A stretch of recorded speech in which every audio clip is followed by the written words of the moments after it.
8h26. Vou chamar aqui o Silvestre. O Silvestre já está aqui na linha. Vamos ver o que o nosso amigo Silvestre tem para hoje. Estamos chamando o Silvestre aqui. Silvestre.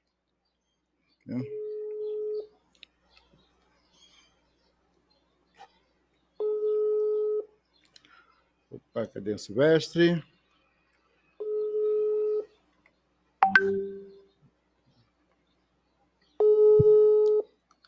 Cadê meu amigo, rapaz? Cadê você? Oxi.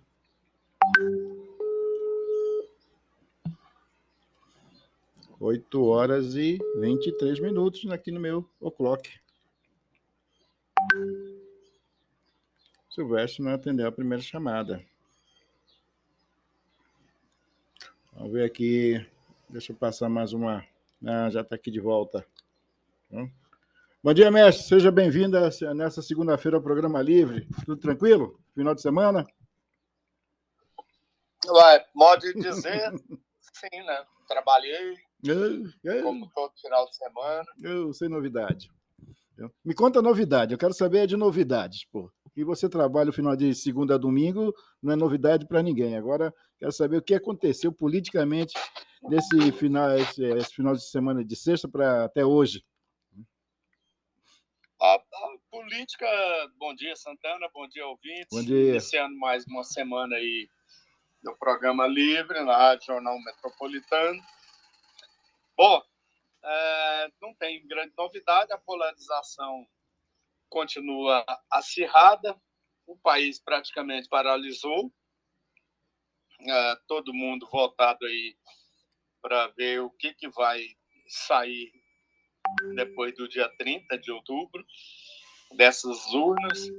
As pesquisas estão mostrando um empate, literalmente empatado, Lula e Bolsonaro, com exceção do IPEC, que deu uma diferença de 7 milhões de votos para o Lula. As outras pesquisas têm mostrado um empate. Se for tomar como base os cachorros brigando. Vou tomar como base o que a gente viu no debate ontem. A tendência tende a ser quem ganhar vai ganhar com uma diferença muito pequena, porque a meu ver, o debate foi equilibrado. O Lula muito nervoso, o Lula perdeu muito tempo em tentar vender o peixe dele do passado, sem dizer o que vai fazer no futuro, e deixou praticamente o Jair Bolsonaro solto. Em determinados momentos, o Jair Bolsonaro tripudiou em cima do Lula. O Lula ficou muito na defensiva. Se ele tivesse feito um contraponto em relação a algumas perguntas para o Bolsonaro, talvez fosse, digamos assim, o mais vantajoso para o Lula. Eu estou com a opinião do Josias de Souza, que é um jornalista isento, é um dos analistas mais importantes que tem hoje, porque ele não tem engajamento ideológico. Ele foi entrevistado depois do debate. Eu vi a entrevista dele, eu achei muito equilibrada. Vai ao encontro do que eu percebi, porque eu não estou envolvido emocionalmente nem com A nem com B. Tanto é que, se vocês lerem hoje, sugiro aos nossos amigos e ouvintes que nos acompanham, dá uma lida hoje na coluna, no hoje.com, na coluna xadrez do jornal Hoje, que eu assino. Vai ver que eu fiz uma análise, claro, é uma coluna, uma abertura, mas eu não tinha elementos, espaço suficientemente para fazer uma análise mais profunda, mas abordei exatamente isso, que ambos, tanto Lula quanto Bolsonaro, não têm projeto de país, têm projeto de poder. E projeto de poder, infelizmente, não vai nos tirar dessa barafunda que a gente está envolvido aí, tanto no ponto de vista econômico e social, principalmente esse fosso social que separa uma elite privilegiada, principalmente que giram em torno do poder público, e o restante da população que rala cotidianamente para sobreviver. Então, inicialmente, nessa prosa nossa de segunda-feira, é isso. Tá? Não Ô, vejo... Silvestre, eu vejo o seguinte, eu assisti, até comentei com você logo no início antes de começar o programa, né? Eu vejo o seguinte, o primeiro bloco, o Lula atacou sobre a vacina, aí o Bolsonaro ficou na defensiva, tá? Então, o primeiro bloco, o Lula falou sobre a vacina, tal, fez uma pergunta que o Bolsonaro não conseguiu responder sobre as universidades e institutos, quantos ele tinha construído, tal, beleza. No terceiro bloco, aí foi a vez do Bolsonaro. O Bolsonaro atacou o Lula corrupção, então ele tentou, ficou, como é que se diz? Muito tempo, perdeu muito tempo e até quase estourou o tempo, né? E o Bolsonaro também não soube aproveitar, porque ele ficou um tempão e aí começou a requentar o problema da Venezuela, da Cuba, aquele negócio todo, ele poderia ter aproveitado melhor o tempo. Ouvindo os especialistas depois do programa, como foi um debate novo, né, uma forma nova de se debater, e o pessoal tentar, os candidatos, administrar o tempo, eles também não souberam administrar o tempo para botar o adversário em xeque. Eu acredito que, como eles falaram, a partir de agora o pessoal vai se preparar melhor, porque você tem 15 minutos para administrar e jogar contra o seu adversário. Né? Se você for esperto, você dá um nó e fica poupando tempo. Não precisa ficar falando coisa. Na parte dos jornalistas que fizeram as perguntas, tanto o Lula como o Bolsonaro não responderam a maioria das perguntas, pularam fora. Tá? O Bolsonaro ainda sacaneou ele, perguntando quem era o ministro da Economia, ele não falou nada. A jornalista Vera ainda também deu uma tripudiada de leve no Bolsonaro, perguntando a respeito do Supremo. Todo mundo ficou meio lá, meio cá. Então, no jogo ficou mais ou menos ou 0-0 ou 1-1. O que você acha? É isso? O que eu disse no início, né? Há um empate aí, não dá para apostar em ninguém.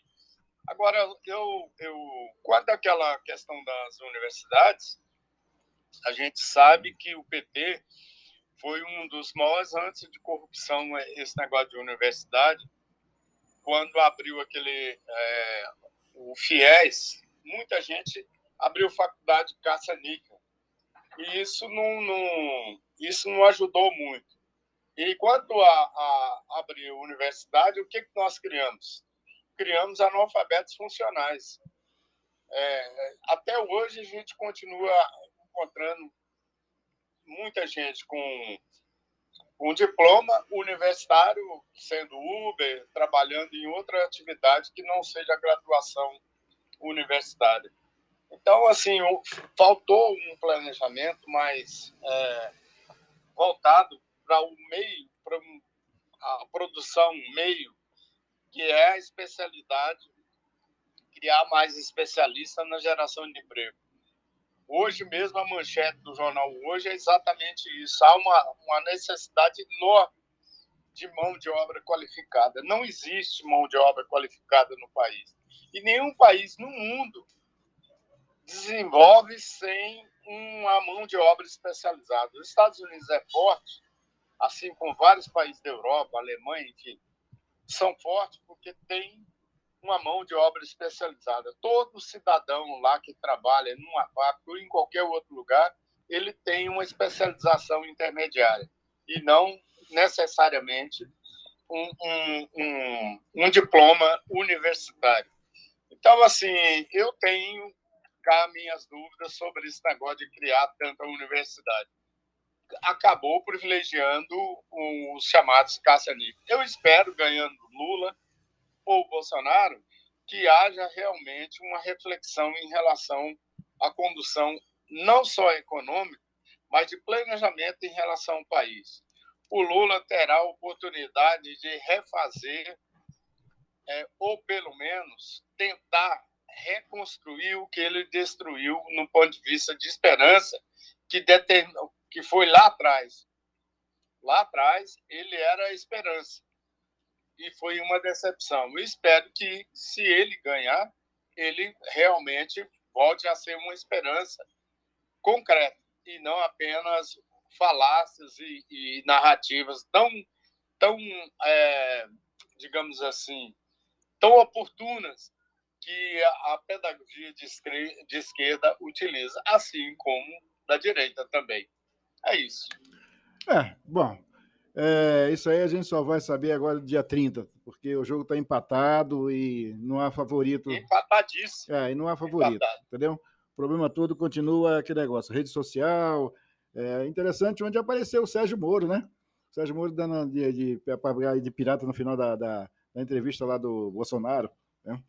Foi, ele está ocupando espaço aí em várias CNN, várias. Ele está fazendo um contraponto em relação ao a Simone. Lula muito forte. Eu vi a entrevista dele na CNN, que o Lula citou ele, chamou ele de pilantra. Ele teve o direito de resposta. O cara está preparado, ele está ficando afinado. Porque ele era uma tragédia, né? Agora ele está ficando afinado para falar. Está se expressando com mais desenvoltura. A hora que ele chegar no Senado, cair lá naquele serpentário, que a gente vai ver o que aí vamos ver como é que ele vai sobreviver. Bom, quem não está falando nada são os prefeitos, né, cara? Pois é, rapaz. Os prefeitos, num primeiro momento, estavam entusiasmados. Agora todo mundo entrou dentro da casinha. Ninguém...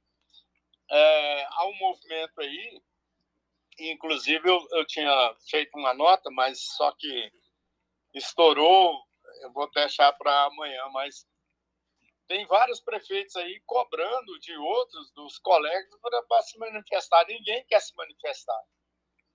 É aquilo que eu já abordei aqui a semana passada. Daqui 2 anos, nós temos eleição municipal. E digamos que ganhe o Lula ou ganhe o Bolsonaro, se o prefeito que se posicionar agora e tiver que disputar a reeleição e ganhar, ele vai enfrentar o oponente que ele foi contra. Então, assim, está todo mundo fingindo de boa, fazendo cara de paisagem. Né? Aliás, eu tinha dado uma nota, uma interessante. Daniel Vilela, o vice de Ronaldo Caiado. Ronaldo Caiado apoiando. Aí Jair Bolsonaro, claro, o Ronaldo é de direita, tem que lembrar isso. Ele nunca iria apoiar Lula. Então, assim, mas o seu vice, Daniel Vilela, até agora não se manifestou em momento algum. E já tem prefeito aí já questionando sobre isso. Uai, o Daniel não vai se posicionar, não? Então, assim, uma coisa é o Marconi manter-se neutro. O Marconi está tão neutro que até o telefone ele desligou. Então assim, o que está em jogo aí, porque o PT, o Lula ontem mostrou que está arrogante, não faz, vai ganhar e deu declarações aí nos bastidores aí, muitos jornalistas captaram. O Lula está muito irritado, está vindo com gosto de sangue na boca e com a faca entre os dentes. Então, assim, mas tem um congresso. Ele ontem emparedou o Centrão. Vamos ver o que vai acontecer, porque ele vai precisar desse povo. Ele não... Hoje, qualquer presidente que ganhar, Jair Bolsonaro ou Lula, ele depende do Congresso. E o Congresso hoje é maioria conservadora. É isso que eu quero ver lá na frente. Então, assim, uma coisa é a campanha, outra coisa é a realidade. Bom, Quando você pula do outro lado do balcão, aí você vê que a coisa alterou muito. Bom, É isso. fala de prefeito. Peraí. Eu gostaria de lembrar o seguinte. A disputa pela Assembleia Legislativa, a presidência da mesa diretora da Assembleia Legislativa teve um capítulo novo. Quem leu a coluna nesse final de semana ficou sabendo aí os 21 deputados novatos que foram eleitos. Não querem, né? Reeleitos, não querem. Os novatos que foram eleitos emparedaram o Lissau e quer tirar 1.000 cargos comissionados da Assembleia e do posto deles. E aí? E aí essa guerra tá feia. Eu não sei como é que eles vão resolver isso. O Lissau está muito irritado, porque já começou a fazer demissões antes do prazo. Então, assim, vai ter muita negociação.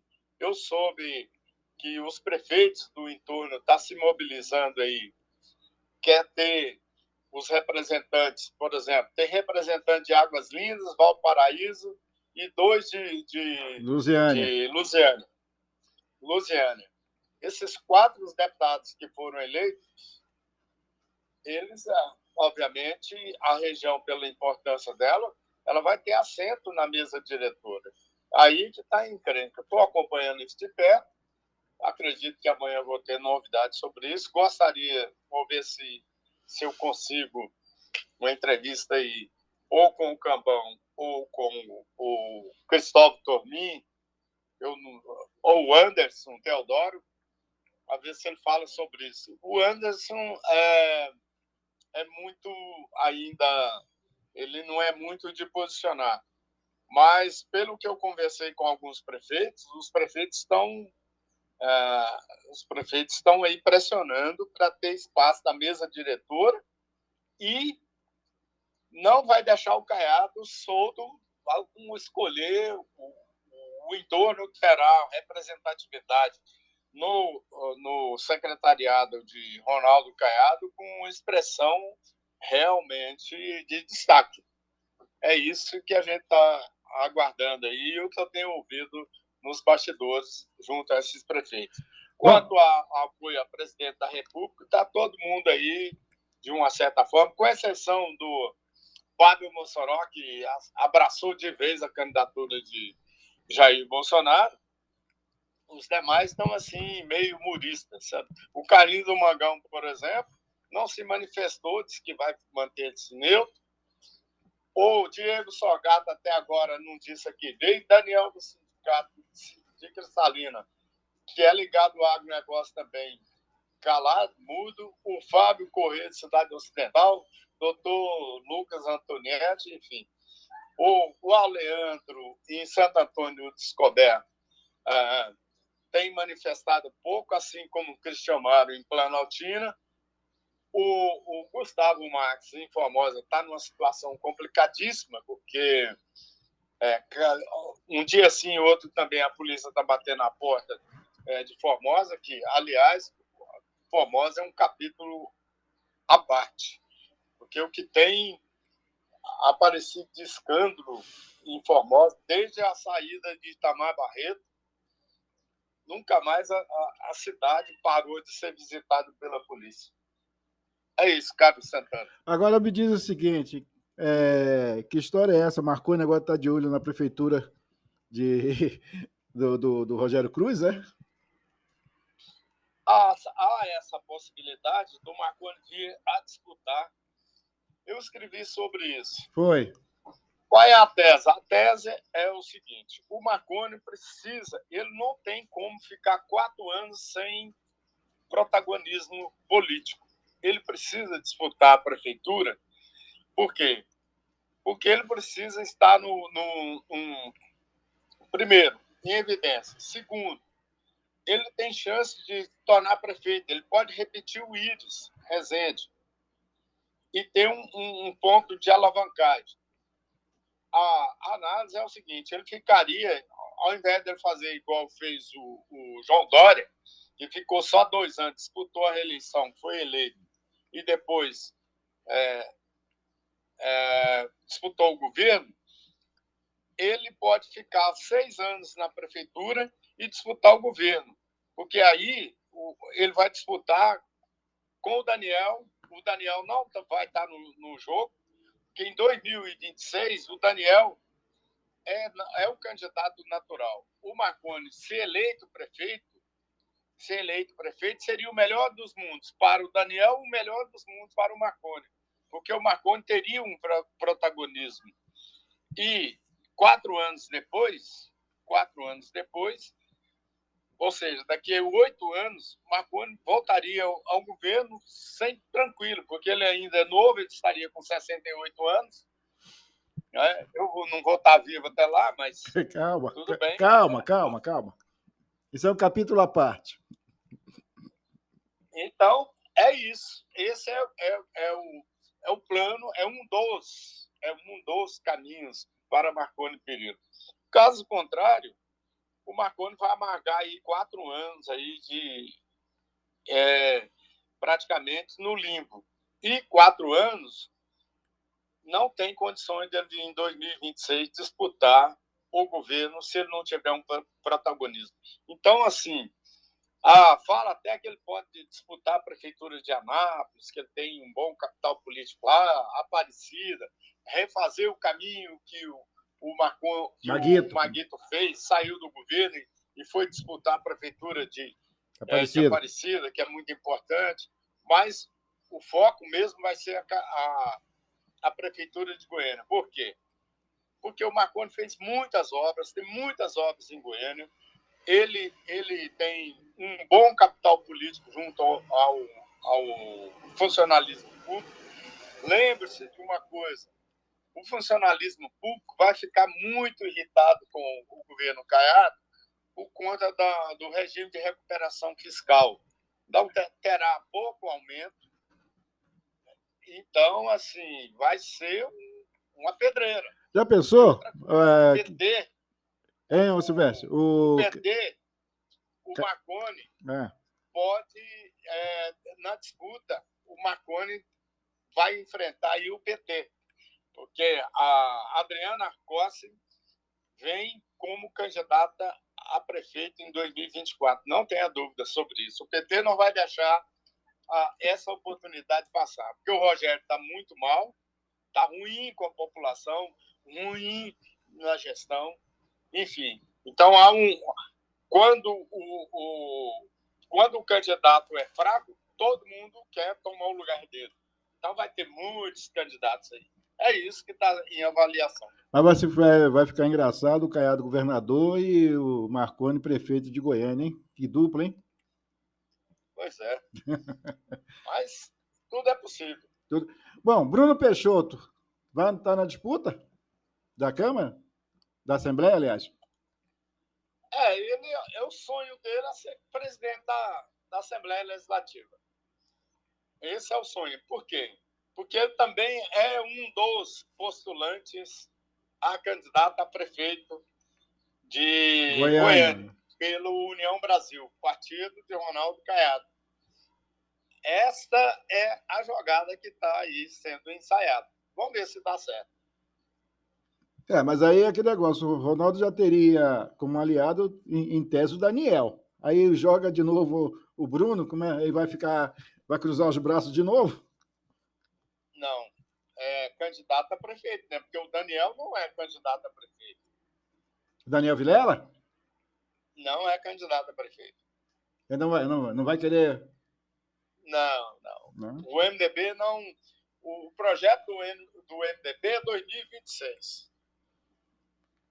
E o Daniel vai ficar no limbo? O Daniel está com a missão de reconstruir o MDB, juntar os cacos aí, ver se traz Mendanha de volta, enfim. Sim.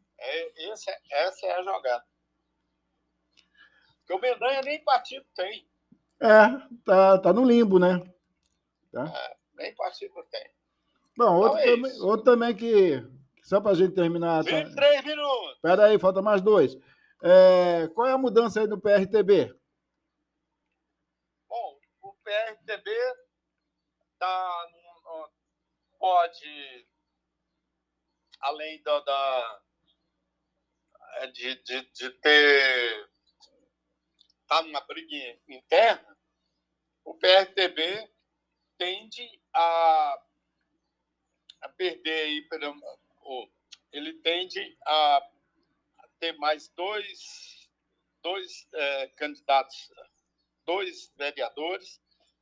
O partido está referindo a nota, não é isso? Isso, a mudança no PRTB. Pois é. Aí o PRTB quer trocar quer fazer um limpa dentro da legenda, da direção da legenda. Aí estava uma queda de braço, vamos ver o que vai virar isso aí. Mas esse é aquele negócio, né? O poder, né? O Denis é mais forte que o Júlio César? Como é que é? O Denis é mais forte que o Júlio César?